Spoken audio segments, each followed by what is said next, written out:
name is Kok Mun Keat, and my number matrix is 277341. From my perspective about the merger of Digi company and the Celcom company, I am strongly disagree with that, because I think that they are doing the unethical business planning. In the market, actually there are three types of the market competition models, which is the perfect competition, oligopoly, and the pure monopoly. As we know, the Digi and the Celcom company are the top 5 company in the telecommunication market in Malaysia, and the market model in this business is oligopoly. So if the Digi and the Celcom company merge together to form the big company, they will monopoly the market. For example, the XO Corporate and the Mobile Corporate are the first and the second largest oil producer in United States. Both of these companies have merged together to form the largest oil producer company. According to the internet resource, in 2022, they have gained a total 22.83% of the market share, which is the largest number of the market share in the business. This shows that they have monopoly the market. Next, another example is Google and Android. The Google company have acquired the Android operating system for the smartphone in 2005. And now, they are almost 70% of the smartphone is using the Android operating system. So throughout these two examples, it is clearly to see that the merger of two strong companies will form a monopoly market. The monopoly market can bring a lot of disadvantages to the product user, because the monopoly company may act some unethical behavior to earn the money from their consumer, like setting the higher price to force their consumer to pay more due to their power of monopoly market. For example, like the Microsoft Office, they have monopolized the working softwares like the Microsoft Word, Microsoft PowerPoint, and Microsoft Excel, and each others. They said the price of these softwares is higher than the actual price, because they have no competitors in the market, so they can set the price whatever they want. So for the case of merger of Digi company and the Celcom company, it can be seen that they are trying to monopolize the telecommunication market by merging both of these companies. Their action actually is against the principle of justice and rights. This is because monopoly seller can set the high price of the product, which is unfair to the consumer, because the consumer have to pay more to purchase the unworthy product due to their need. And about the against the principle of rights, the monopoly can force other firms exit from the market, and it also force the buyers to buy the product that they don't want, because there are no other option in the market. Good day, Doctor. My name is Mooi Shu Han. I support the merger between these two large companies, which is Celcom and Digi. According to the utilitarianism theories, we can consider an action to be right if it produces satisfactory result when compared to the others act, and wrong if it doesn't. It holds the most ethical choice will be the one that results in the greatest benefit for the largest number of people. Hence, I think that the issue of merger between Celcom and Digi will reflect on a greater advantage for the society more than its disadvantage. So now, let us define the positive things that would coming along the way of their merger. Firstly, for the customer experience, it will result in a better user experience for sure. The merged telco could share a larger pool of spectrum for mobile data usage more efficiently. It will also prepare to develop 5G solution, invest in network expansion, and speed up new growth prospects for largest corporations and SMEs. The merged company will also leverage from combined economy of skills while improving core distributions, offering improved network operation and gaining operational efficiency. In addition, as Digi and Celcom are now Malaysia's second and third largest mobile service operator, according to a statement issued by MCMC today, the merger will result in the development of Malaysia's largest mobile service operator. In terms to address the competition concern in the market, Celcom and Digi have agreed to MCMC commitment, which not only have paid down the concern of merger, would create a monopoly in the country. It could also ensure the effectiveness competitions in telecom sector will continue to benefit Malaysia's consumer. The parties are optimised that the merged entity will achieve the projected collaborations and that the combined entities will create a stronger, more flexible digital coverage service provider that is well positioned to respond on market changes. In conclude, I believe that the merger between Celcom and Digi considered as a right actions, since it had promised that will delivers a credible proposition to push the nation transition to a digitalized, empowered, high-income society by combining skill, competencies, financial resource, and expertise in addressing the different needs of Malaysian customers, which will benefit the greatest number of people. I support the merger between Celcom and Digi. The moral values that support my decision on this issue is content ethics. According to content ethics, humans must be given equal freedom to pursue their interests in general. Moral rights define the specific interests that individuals should be free to pursue. Therefore, the owner of Digi.com Berhad and Axiata Group Berhad had their freedom to pursue their interests, which is to merge both companies to become Celcom-Digi Berhad. In my opinion, there are many advantages after they merge. For example, will create a stronger, more adaptable digital converged service supplier that is well positioned to react to changing market conditions. They also promise will provide better network quality and coverage. After they merge, the main focus of the new entity is to invest in network expansion, drive 5G solutions, and catalyze new growth opportunities for large enterprises and SMEs. Besides, based on content ethics, we all owe it to each other to treat them as ends in themselves rather than merely as means to our own ends. Therefore, we cannot be against their combination for our own benefit because we should treat them as ends in themselves, not in ourselves. For example, Celcom and Digi merged to enhance both of their companies' financial strengths, competencies, and experiences in serving the diverse needs of Malaysian consumers. But the consumers and employees disagrees the merger because of the consumers are afraid that Celcom and Digi will have the power to increase the price of their products, and employees worry that they will be dismissed because the company do not need that many employees. So we cannot ignore the benefits of the merge for our own sake.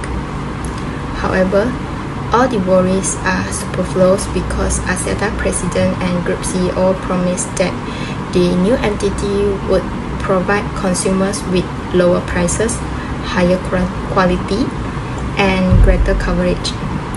Moreover, he also assured that no jobs would be lost as a result of the proposed merger. If it occurs, it will be entirely voluntary. So in conclusion, I respect and agree the decision made by the owner of Digi.com Berhad and Axiata Group Berhad because they had their freedom to pursue their interests, and I treat them as ends in themselves, not in ourselves according to content ethics. Moral values that support my decision are the ethical responsibility of a business to its customer. Customer satisfaction and well-being should be prioritized over corporate profitability. Let us explore the impact of the merger of Digi and Celcom on consumer welfare. The merger will affect consumer by affecting the value of customer service. For example, the merger of two companies may lead to shaken customer trust in the business, loss of customer relationship, confusion over new commission rates, customer dissatisfaction, and lower profits. Customers are the greatest part of a business since they generate revenue to the business. Companies should prioritize protecting consumer value rather than using their experience and well-being as a bargaining chip. Even though Celcom and Digi have agreed to MCMC obligation to appease the concerns of Federation of Malaysian Consumer Associations. They are not guaranteed by any strength and of the imagination. They have no one will speak on their behalf and able to address those concerns. In conclusion, we should not only consider that benefits coming from the merger of Celcom and Digi, but also the risks that associated with it. That's all from me. Thank you. Good day to Doctor. My name is Thang See Shuen, metric number 279169. Based on the merger of Celcom-Digi, I support to this matter. The moral decision related to this issue is the utilitarianism approach. Utilitarianism opposes activity that result in greater suffering or pain and favors those that produce more enjoyment or delight. The goal is to increase the capacity to promote digitalization for clients, businesses, the community of partners, and the development of regional knowledge. In an agreement today, both parties accepted that the new business will provide better network coverage and performance. This is so that it can better respond to the increasing demand for data and modernization by expanding network growth. Celcom-Digi will be in a fantastic position to pursue 5G technology and create new development potential for major enterprise in order to further the objective of Jendela and My Digital. Celcom-Digi will also use the United Scale Economy to assist consumers via enhanced network infrastructure, reinforced central transmission, and cost saving from functional area. This shows that the company has maximized the benefit to the consumer as much as possible and minimize the consumer problem. In order to better accomplish practical rational technological objective and provide innovative, cutting-edge service to consumer throughout the area, Telenor has a clear desire to build future-ready businesses. Furthermore, both businesses have provided a series of commitments to resolve the initial concern raised by the Malaysian Communication and Multimedia Commission, that is MCMC, to guarantee that Malaysian consumers will continue to gain from robust competition in the telecom industry. This project encompasses the release of 70 MHz of merger company band-wide split between the different frequency, with the first spectrum going to the MCMC in 2 years of the merger implementation. Also, there will create autonomous business unit for merger company cellular virtual network operator, that is MVNO, retail businesses, and retain access to bulk resource at terms that are not worse than current contract. Withdrawal of Celcom Yodo brand, which now provide users with entirely digital and customizable retail cell phone network. Also, the merger would permitting non-exclusive vendor in Sabah, Sarawak, Kelantan, Pahang, and Terengganu areas. The current Celcom and Digi brand as product under a solitary major company corporate brand. Hence, this merger initiative between Celcom and Digi will make more unique solution to satisfy consumer expanding digital demands and enable everyone involved in digitalization to seek new business possibility in a rapidly evolving global environment. Thank you. Hi, my name is Kang Zheng with the metric number 279957. So, based on the merger between Digi and Celcom, I do not agree with this statement. In my point of view, which I'm going to say regarding rights approach. So, in this approach, the optimal ethical course of action is one that upholds the moral rights of people who will be impacted by it. Let's talk about these rights from the employee side. So in terms of employee rights, the rights are affected as mergers and acquisitions tend to result in job losses. Regardless of whether a merger or takeover is ultimately financially successful, in my point of view, there is a considerable level of employee anxiety or stress. These tensions arise because of the merger's opacity, ambiguity, and uncertainty, especially among employees. Employees are a company's greatest asset, as the phrase goes. In my point of view, every employee's rights should be upheld and protected. Historically, we can see that mergers and acquisitions tend to result in job losses. And a worker's right to information is, in my opinion, is both important and an equal right.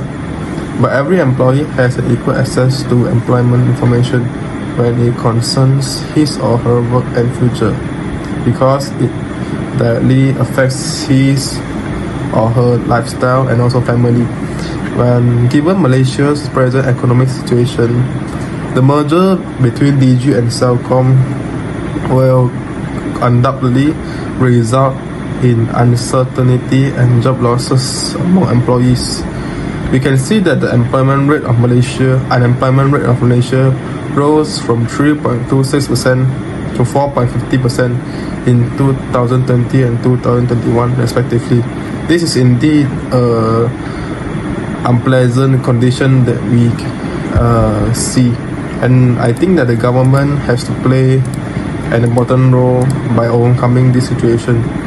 Now let's talk from the shareholder rights. According to studies, most mergers fail and reduce shareholder value and end up losing businesses billions of dollars. I do concur that horizontal mergers will lessen the level of competition in the market, which is why they are anti-competitive. But before the merger takes place, I think that it is important to protect and justify the interests of the stakeholders, including, most importantly, the shareholders, the employees, and other parties first. I think that is all from me. Thank you, Dr. Chong.